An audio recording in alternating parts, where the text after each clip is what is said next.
Assalamualaikum warahmatullahi wabarakatuh. Apa kabar anakku sekalian? Pada minggu lalu Bapak telah menyampaikan materi tentang sejarah Nabi Muhammad SAW semenjak beliau lahir sampai beliau wafat.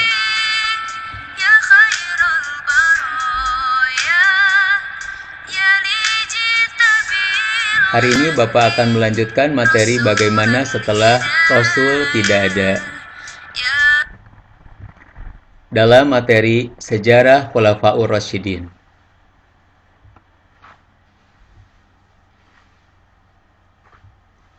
Sebelum Bapak menjelaskan bagaimana sejarah Khulafaur Rasyidin, terlebih dahulu kita akan urai dulu mulai dari pengertian Khulafaur Rasyidin.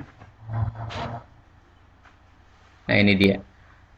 Pengertian Khulafaur Rasyidin adalah pemimpin-pemimpin yang menggantikan Rasulullah SAW yang memperoleh petunjuk dari Allah Subhanahu wa taala. Jadi setelah Rasul wafat, kepemimpinan umat Islam dilanjutkan oleh para sahabat yang tergabung dalam Khulafaur Rasyidin. Siapakah atau siapa saja yang termasuk Khulafaur Rasyidin? Beliau adalah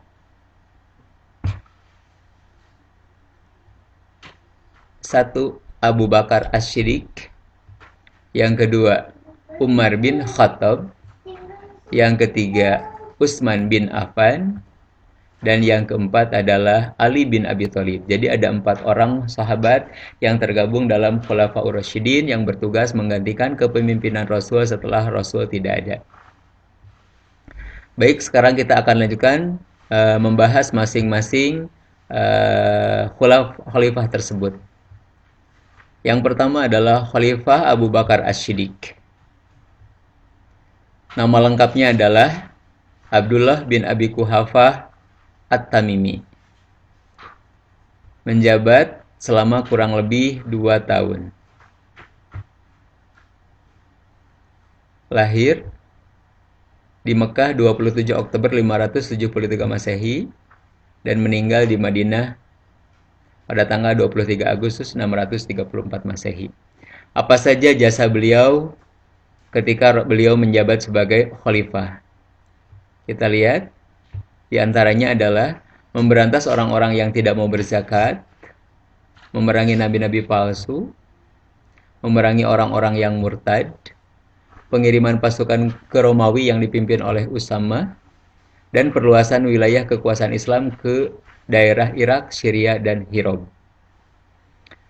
Adapun kisah-kisah teladan yang beliau pernah atau beliau catatkan dalam sejarah antara lain, sebelum masuk Islam beliau adalah saudagar sukses. Setelah beriman ia rela membelanjakan seluruh hartanya demi syiar Islam.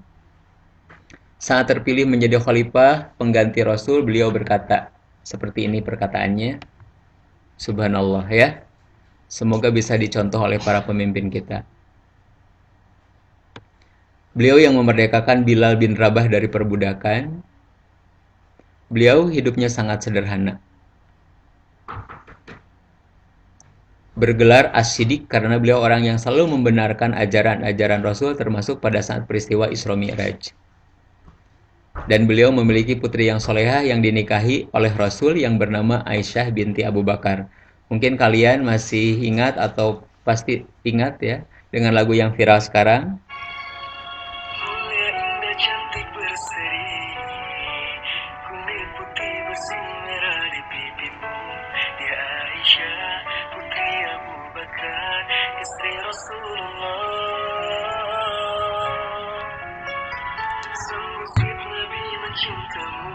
Nah itu sedikit potongan dari nasyid tersebut. Ternyata Aisyah adalah putri dari seorang khalifah yang bernama Abu Bakar As-Siddiq. Selanjutnya Bapak akan berikan ilustrasi saat beliau memerdekakan Bilal. Bilal sedang disiksa oleh tuannya, kemudian datang beliau untuk membebaskan dan memerdekakan Bilal, sehingga Bilal dikenal kelak menjadi seorang muazin, ya, yang mengumandangkan azan pertama adalah Bilal bin Rabah. Salah satunya adalah jasa dari Abu Bakar As-Siddiq. Demikian tentang Abu Bakar As-Siddiq. Kita lanjut kepada khalifah yang kedua, yaitu Khalifah Umar bin Khattab. Nama lengkapnya Umar bin Khattab bin Nufail, menjabat sebagai khalifah kurang lebih selama 10 tahun, 6 bulan, 4 hari. Lahir di Mekah dan wafat pada tanggal 3 November 644 Masehi.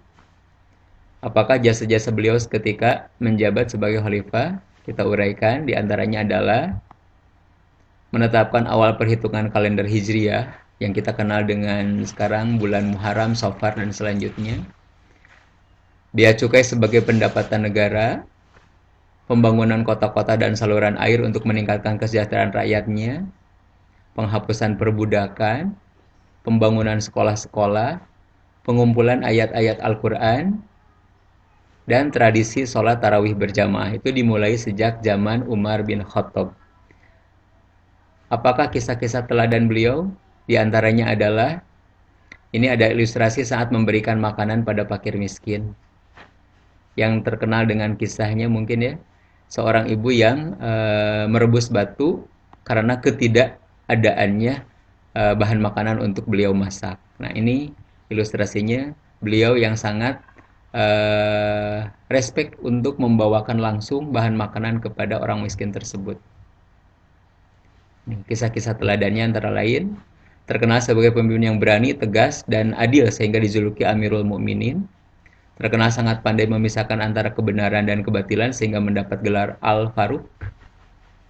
Pemimpin yang sangat peduli pada rakyatnya, seperti tadi ilustrasi beliau memberikan makanan kepada fakir miskin langsung. Beliau masuk Islam karena mendengar lantunan ayat Al-Quran yang dibacakan adiknya, padahal sebelumnya beliau sangat membenci Islam. Subhanallah.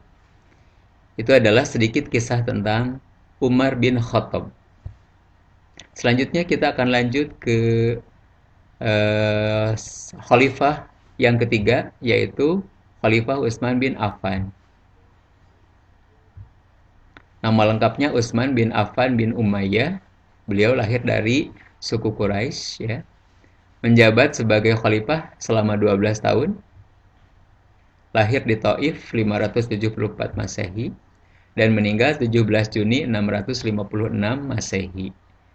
Apakah jasa-jasa beliau ketika menjabat sebagai khalifah? Di antaranya adalah, ini dia peninggalan atau jasanya, menyusun mushaf Al-Quran. Jadi mushaf Al-Quran yang kita kenal sekarang adalah disusun pada saat pemerintahan Utsman bin Affan. Sebelumnya kan tercecer. Nah, disusunlah mushaf tersebut, Al-Quran tersebut dalam sebuah mushaf atau buku. Selanjutnya adalah merenovasi dan mempercantik Masjid Nabawi, membentuk angkatan laut, memperluas kekuasaan Islam sampai ke Armenia, Tunisia, Tripoli, Konstantinopel, Turki, Yugoslavia, dan Polandia. Jadi, pada masa pemerintahan Utsman bin Affan, Islam mulai menyebar ke wilayah Afrika dan Eropa. Subhanallah. Kisah-kisah teladan dari Utsman bin Affan. Beliau membeli sumur-sumur orang Yahudi yang subur sebagai mata air untuk rakyat umum, untuk digunakan oleh siapa saja, tidak oleh orang Yahudi saja.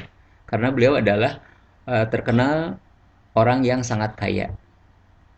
Beliau masuk Islam atas ajakan Abu Bakar As-Siddiq, rela menyumbang sebanyak 1000 ekor unta, 70 ekor kuda, 1000 dirham untuk perang Tabuk. Bergelar Zunnurain karena beliau pernah menikahi 2 putri Rasul setelah yang salah satunya meninggal, yaitu Ruqayyah dan Ummu Kulsum. Ilustrasi saat beliau membeli sumur-sumur orang Yahudi. Nah, asalnya sumur tersebut hanya dimiliki oleh orang Yahudi saja. Setelah beliau beli, silahkan bisa dinikmati oleh semua kalangan.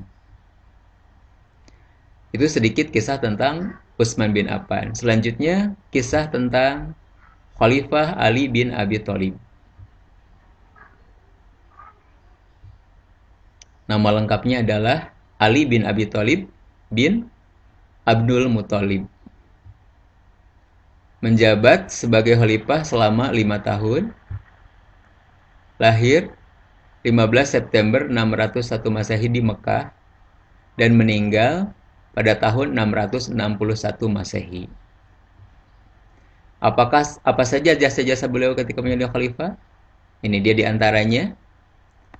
Mengganti gubernur-gubernur yang curang yang berkuasa pada Utsman bin Affan. Menarik tanah yang dikorupsi oleh gubernur-gubernur tersebut menjadi milik negara kembali. Membuat kaidah nahwiyah oleh Aswad Ad-Duwali. Membangun kota Kufah sebagai ibu kota. Ya. Selanjutnya, kisah-kisah teladan yang pernah beliau ukir. Beliau adalah pemimpin yang sederhana dan sangat berlapang dada. Salah satunya saat kisah ia kehilangan baju besinya yang diambil oleh orang Yahudi. Di pengadilan beliau kalah, tapi beliau tetap saja menerima dengan lapang dada. Saat Rasul akan hijrah ke Mekah, dari Mekah ke Madinah, beliau adalah orang yang berani menggantikan posisi Rasul di tempat tidur Rasul, padahal taruhannya adalah nyawa. Sangat memperhatikan orang-orang miskin, memiliki pedang bernama Zulfikar. Beliau menikahi putri Rasul yang bernama Fatimah Az-Zahra. Jadi beliau itu keponakan Rasul juga menikahi putri Rasul, berarti menantu Rasul juga. Ilustrasi saat pengadilan mengenai baju besi yang hilang. Ini ya, jadi baju besi yang dicuri oleh orang Yahudi.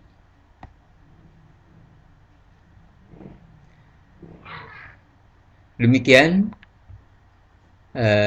sekilas ataupun sedikit kisah dari keempat Khulafaur Rasyidin yang berjasa meneruskan kepemimpinan Islam setelah Rasulullah Muhammad SAW wafat. Mohon maaf bila ada kesalahan dan kekurangan. Wallahul muwaffiq ila aqwamit thoriq. Wassalamualaikum warahmatullahi wabarakatuh. Terima kasih dan sampai jumpa.